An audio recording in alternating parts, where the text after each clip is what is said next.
الحمد لله الحمد لله نحمده ونستعينه ونستغفره ونعوذ بالله من شرور أنفسنا ومن سيئات أعمالنا من يهده الله فلا مضل له ومن يضلله فلا هادي له ونشهد أن لا إله إلا الله وحده لا شريك له وداعيا إلى الله بإذنه وسراجا منيرا فقد قال الله تعالى في كلامه المجيد والفرقانه الحميد أعوذ بالله من الشيطان الرجيم بسم الله الرحمن الرحيم إن الله وملائكته يصلون على النبي يا أيها الذين آمنوا صلوا عليه وسلموا تسليما اللهم صل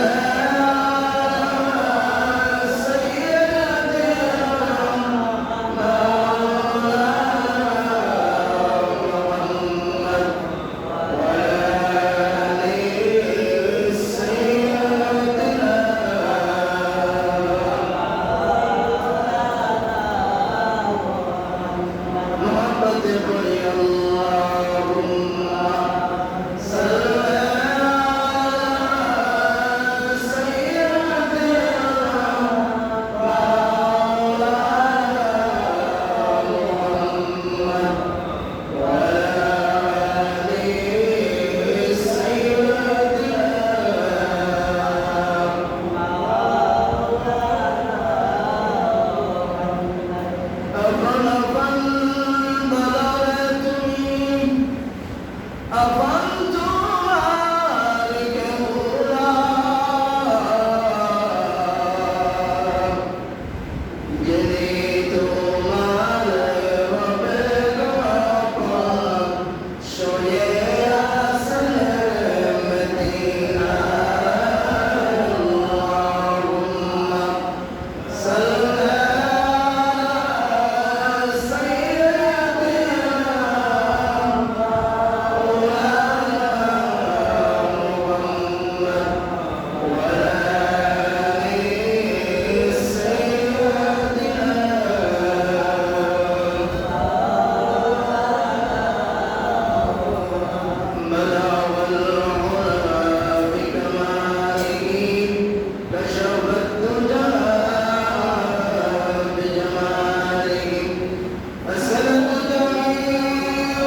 بني فضل على الفضل الشيء ما قلنا. السلام عليكم ورحمة الله وبركاته. আমরা মহান মনিকের দরবারে শুকরিয়া জ্ঞাপন করি। মহান রব্বুল আলামিন আমাদেরকে সুস্থ রেখে ভালো রেখে এই সাইয়াদুল আইয়াম সপ্তাহের ষষ্ঠ দিন জুমার দিন গরিবের হজের দিন আমাদেরকে আগে আগে আসার আল্লাহ পাক সুযোগ করে দিলেন। সেজন্য আমরা শুকরিয়া জ্ঞাপন করি। সকলে বলি আলহামদুলিল্লাহ।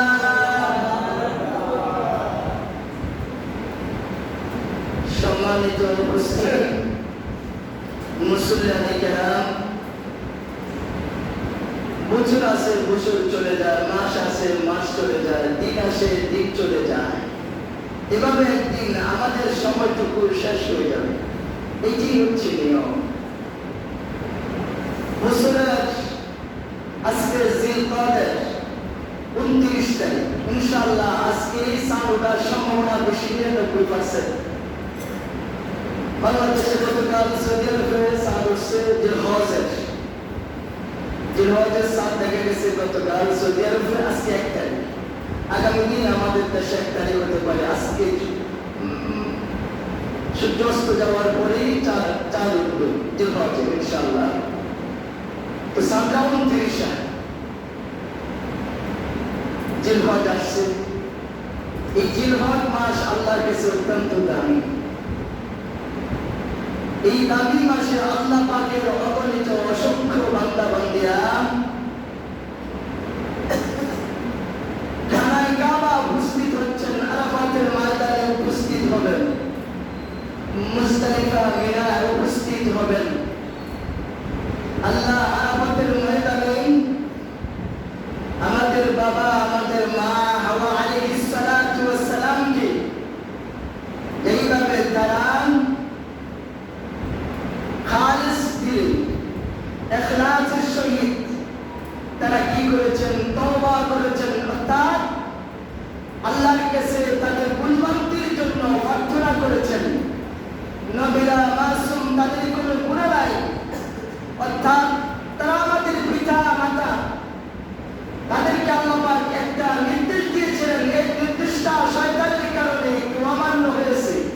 এটা নবীদের ভুল, নবীদের কোনো গুনাহ নাই। এই সামান্য ভুলের কারণে তারা 350 বছর দুনিয়া আসার পরে কষ্ট করলেন। আরাফাতের ময়দানে একত্রিত হওয়ার পরে যখন আল্লাহর কাছে বললেন, রব্বানা যালামনা আনফুসানা ওয়া ইল্লাম তাগফির লানা ওয়া তারহামনা লানাকুনান্না মিনাল খাসিরিন। আল্লাহ তাদের জীবনের সমস্ত গুনাহগুলি, আল্লাহ তাদের ভুলভ্রান্তিগুলো, তারা যে ছোটখাটো ভুল হয়েছে জান্নাতে থাকতে, তাদেরকে আল্লাহ ক্ষমা করে দিলেন, একত্রিত করলেন, তওবাটা তাদের প্রার্থনাটা মঞ্জুর করলেন। আলহামদুলিল্লাহ।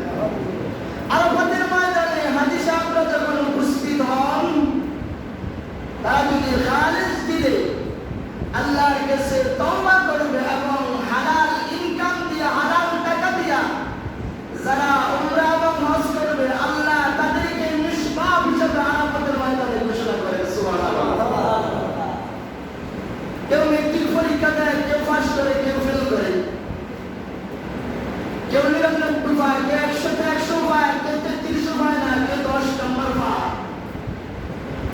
আমরা যারা নামাজ রোজা করতেছি, হজ যাকাত দিতেছি, আমাদের এই আমল আল্লাহর কাছে কবুল হইতে পারে, না হইতে পারে, এটার কোনো নিশ্চয়তা, গ্যারান্টি নাই।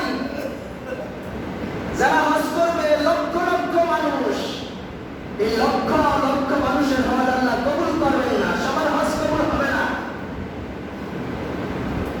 আল্লাহর বান্দা 60 বছর হজ করছেন, 60 বার 60 বছর হজ করছেন, তার হজ কবুল পায় না। প্রতিবারই এলান আসছে, তোমার হজ আমার দরবারে পৌঁছে নাই। কথাটা ভূমিকাটা নিয়ে আসছে এজন্য এই জিলহজ মাস আল্লাহর কাছে দামি। আল্লাহ এই মেহমান বিন্দু এখন হাজার হাজার লক্ষ লক্ষ হাজির উপস্থিত হচ্ছেন। আর সামান্য কয়েকদিন বাকি আছে।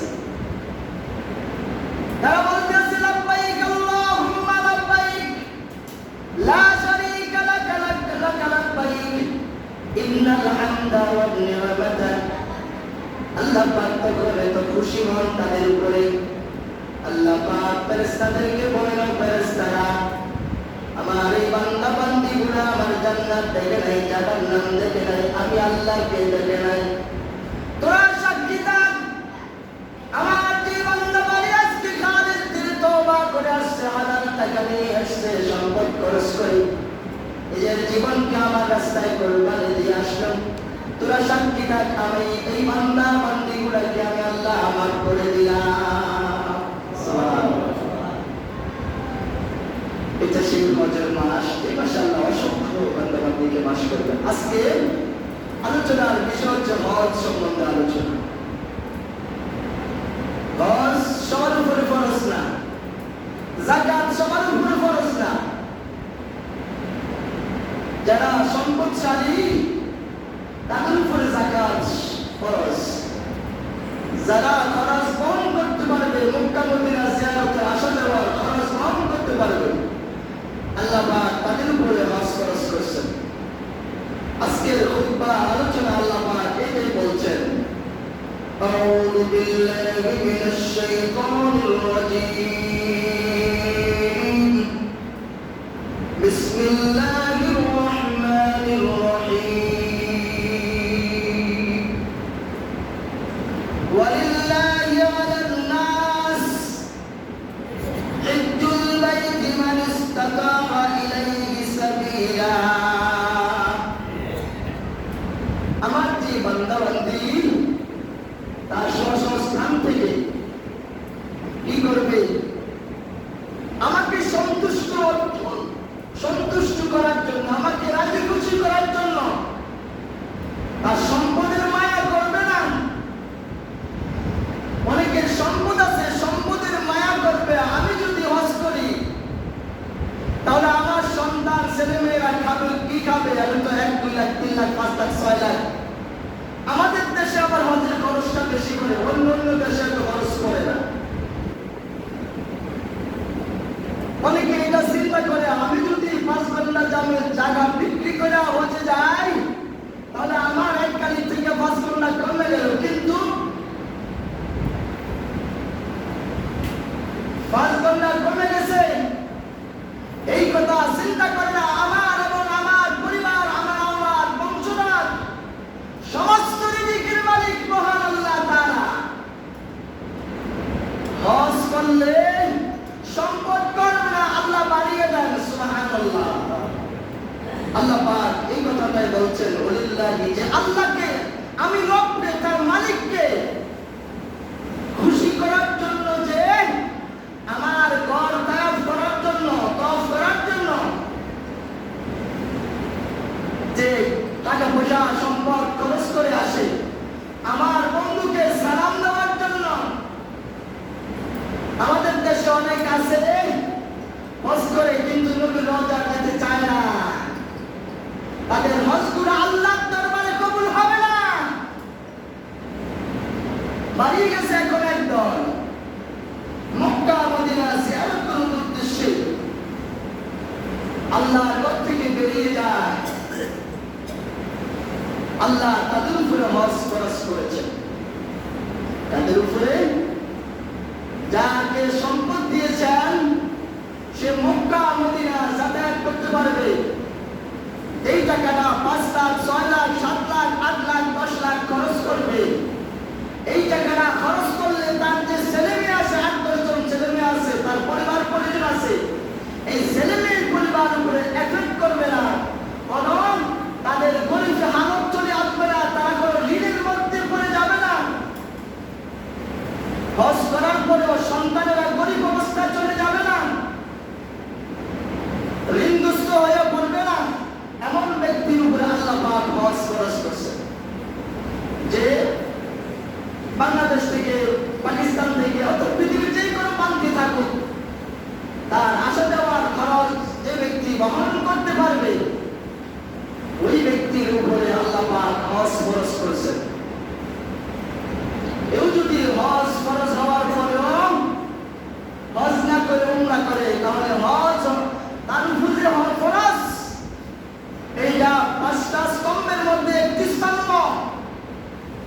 4 নম্বর স্তম্ভ হচ্ছে হজ। ইসলামের 5টি স্তম্ভ খুঁটি বলা হয়। এই 5টা স্তম্ভের মধ্যে 4 নম্বর খুঁটিটা হচ্ছে স্তম্ভটা হচ্ছে হজ। হজ যদি কেউ অস্বীকার করে সে বেঈমান, সে কাফের, তার ঈমান চলে যাবে। আর কেউ যদি, আল্লাহ নবী বলছেন, কেউ যদি কারো উপরে হজ ফরজ হওয়ার পরেও, কেউ যদি সম্পদশালী হওয়ার পরেও হজ করলো না, আদায় করলো না, আমার ওই উম্মতরা ইহুদি, নাসারা, খ্রিস্টান মারা যাক, আমি নবীর কিছু আসে যায় না, আল্লাহর কিছু আসে যায় না। নাউজুবিল্লাহ। বুঝতে পারছেন? ওই ব্যক্তি নবীজির শাফায়াত পাবে না। সে ফরজ করছে ফরজে আইন, শুধু নামাজ ফরজে আইন না। মা বোনেরা যারা শুনছেন, আমাদের সমাজে অনেক মা বোনদের সম্পদ আছে। মা বোনদের উপরে ফরজ, শুধু পুরুষের উপরে নয়। এই ফরজ আদায় করতে হবে। আদায় না করলে গুনাহ হবে, গুনাহগার হবে, কবিরা গুনাহ। এই জন্য যখন হজ ফরজ হয়ে যায়, তাড়াতাড়ি হজ তার ফরজটা আদায় করে না। হচ্ছে সিস্টেম, নিয়ম, এদের শরীয়তের বিধান। আজকে আমাদের সমাজে দেখা যাচ্ছে যে অনেকের উপরে হজ ফরজ, কিন্তু হজ করতে চায় না, উমরা করতে চায়।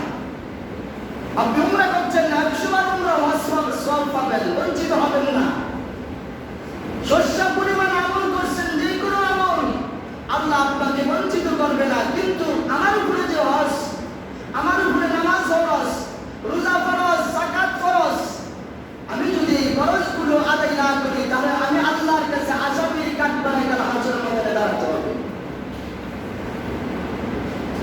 আল্লাহ রাব্বুল আলামিন অন্যত্র বলছেন, ওয়াল্লাযীনা জাহাদু ফীনা লানাহদিয়ান্নাহুম সুবুলানা ওয়া ইন্নাল্লাহা মা'আল মুহসিনিন।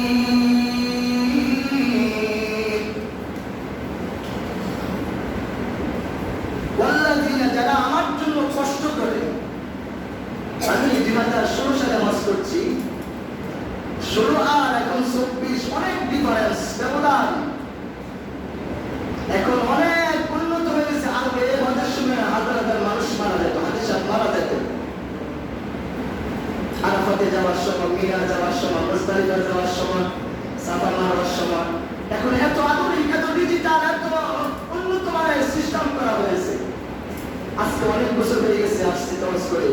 যারা এখন নতুন যাচ্ছে, যারা সৌদি আরব থেকে আসছে, তারা করতে পারবে। এখন যে কত ডেভেলপমেন্ট হয়েছে, এখন আর আগের সিস্টেমটা নাই। এখন রেললাইনের ব্যবস্থা আছে, গাড়ির ব্যবস্থা আছে, অত্যাধুনিক ভাবে।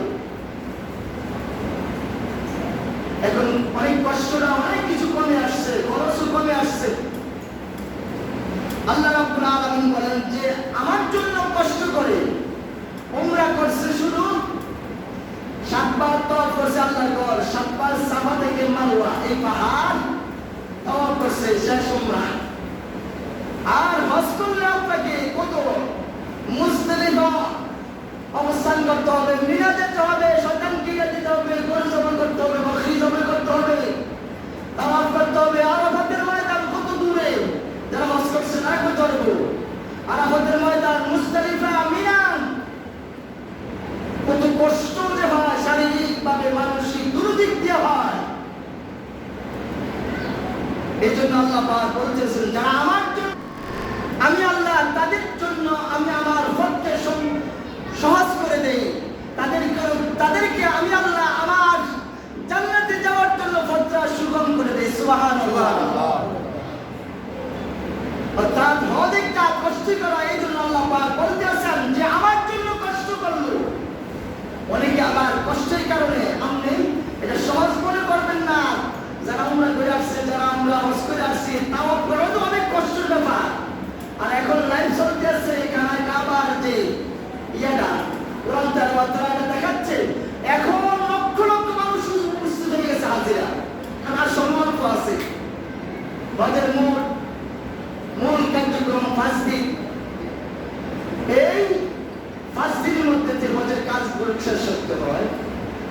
কথাটা বলতে চেয়েছিলাম, সময় চলে যাচ্ছে। আল্লাহ কয় যে আমার জন্য কষ্ট করে, আমার প্রতি সম্পদ ব্যয় করে, কোনো দ্বিধা রাখে না, সংকোচ রাখে না, কোন সম্পদের প্রতি লোভ থাকে না, ভালোবাসা থাকে না, শুধু ভালোবাসা আমার জন্য আর আমার বন্ধুর জন্য ভালোবাসা হয়। আমি আল্লাহ নিশ্চয়ই তার জন্য কি করি, আমার পথকে সুদর্শন করে দেই, সহজ করে দেই। আর যে আমাকে ভালোবাসলো, আমার বন্ধুকে ভালোবাসলো, আমার জন্য কষ্ট করলো, আমার বন্ধুর জন্য কষ্ট করলো, আমি আল্লাহ রেখেছি ইন্নাল্লাযীনা আমানু ওয়া আমিলুস সালিহাত কানাত লাহুম জান্নাতুল ফিরদাউসি নুজুলা। আমি আল্লাহ তাদের জন্য এমন ভাবে সংরক্ষিত করে রেখেছি, সুসজ্জিত করে রেখেছি, সেটি হচ্ছে জান্নাতুল ফিরদাউস। সুবহানাল্লাহ। বহুত একটা কষ্টের ইবাদত, কষ্ট, অনেক কষ্ট।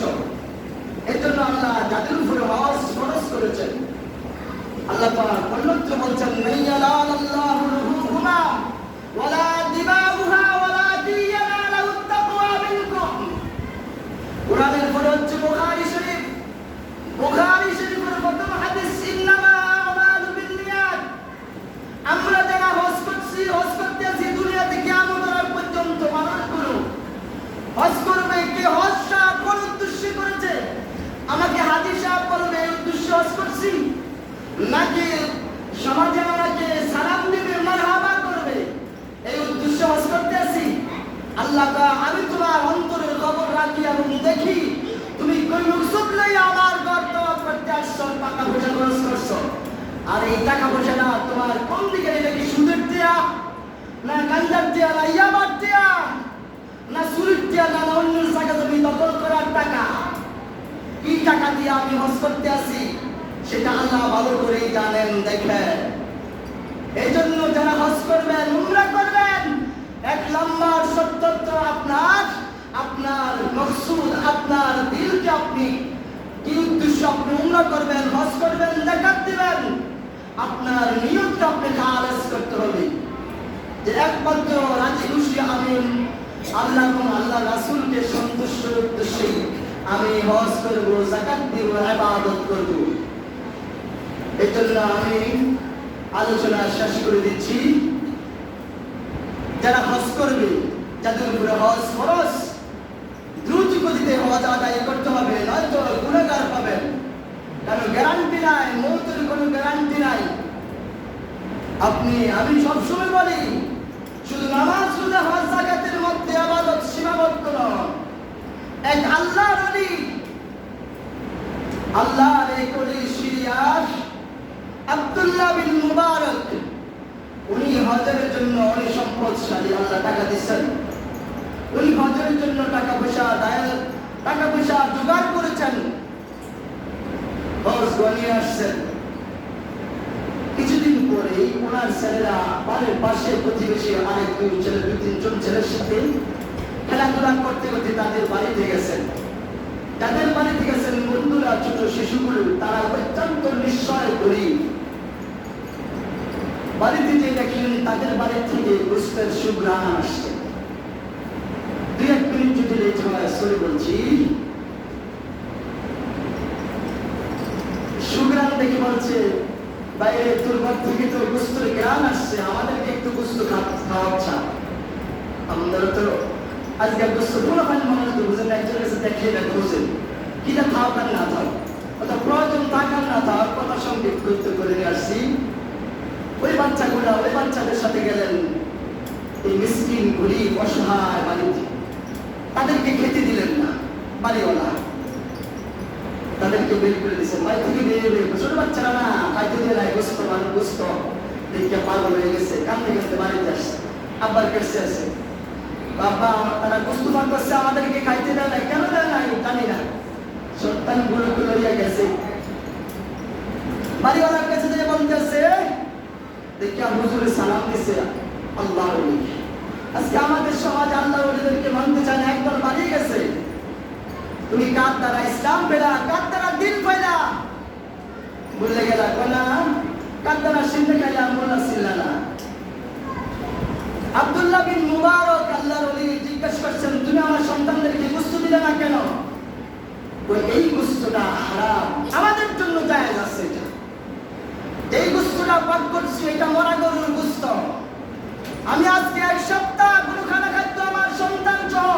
তাদেরকে খানা খাদ্য দিতে পারতাছি না। আমি মরুভূমিতে খোঁজার পর একটা মরা গরু পেলাম, ওইটাকে চামড়া আলাদা করে আমি একটু গুস্তরা নিয়ে পাক করে আমার সন্তানদেরকে দিচ্ছি। এটা আমার জন্য জায়েজ, আমার জন্য এটা জায়েজ, কিন্তু আপনার জন্য এই গুস্ত আপনার সন্তানদের জন্য খাওয়া জায়েজ নাই, হারাম। আব্দুল্লাহ বিন মুবারক চোখের পানি ফেলে দিলেন, ঘুরে আসলেন। হজ করার জন্য যেই টাকাটা করে রাখছেন, টাকা দিরহামগুলা স্বর্ণ মুদ্রাগুলা, এই টাকার থলিটা নিয়ে ওই মিসকিনওয়ালাকে দিলেন। তোমার যতদিন পরে তোমার ভরণ পোষণ, তোমার খাদ্য, তোমার জীবন যাপন করো, আমি হজের জন্য টাকাটা রাখছিলাম, এই বছর আমি আর হজ করব না। তো গ্রামবাসী তো জানে আব্দুল্লাহ বিন মুবারক আল্লাহর ওলি হজ করতে যাবেন। তাই দেখতেছে তো হজের আগে 2 একদিন আগে জিজ্ঞেস করতেছে, কোন আমি যাবো না, আমি বছর হজ করবো না। তখন যাইয়া হজ শুরু হয়ে গেছে। এবার হজে গেছে খানায় কাবা, নামাজের সামনে কাতারে দেখেন আব্দুল্লাহ বিন মুবারক নামাজ পড়তেছে, সুবহানাল্লাহ। নামাজ সবার শেষের পরে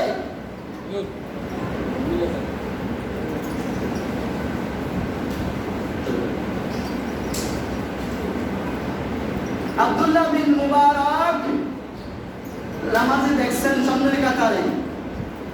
হজের পরে দেশে আসছেন, গ্রামবাসী এসে বন্ধু বান্ধব যারা বলতেছেন, আপনি আমাদেরকে বললেন আপনি হজে যাবেন না, এই বছর আপনার সমস্যা আছে, কিন্তু আপনাকে মুখরাতে দেখলাম, তাওহীদ দেখলাম, আরাফাতে দেখলাম, আপনি আমাদের সামনে সামনে।